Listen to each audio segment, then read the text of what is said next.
来看国内的消息，总统赖清德的南太平洋出访行程昨刷稿。今日头一个公开行程，就是出席人权关联2024世界人权日典礼。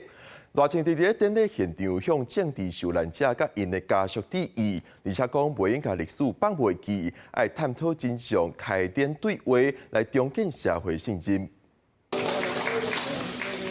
向白色恐怖政治受难者甲家属握手致意，挨杀自总统赖清德完成出国访问，登来台湾了第一个公开行程，这次参加2024年世界人权日典礼。今年97岁政治受难者陈宪宗也伫现场分享悲观也伫绿岛的心路历程。爱我土地，爱我台湾，美台永远不会再经过这白色恐怖的。大家都以为一队车出来会怎样，后来发现。 中央纪念堂下人流是全台湾第一高，就测出来之后一点都没有影响。赖总统致辞时表示，台湾坚持民主自由宪政体制，民主台湾会继续向前行，无可能行回头路。政府用谦卑态度面对历史的错误，落实转型正义上好的方式，继续找出真相，展开对话，重建社会信心。为台湾人权理念付出生命、甲青春岁月的珍贵。 代表人民向恁致上最高的敬意，我嘛会继续努力守护台湾的主权。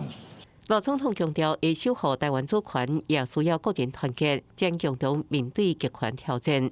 国防部、7次立法部查到共机15只，其中超过海峡中线加政治北部加西南空域11只，共南8只加公务船4只，出现伫大海。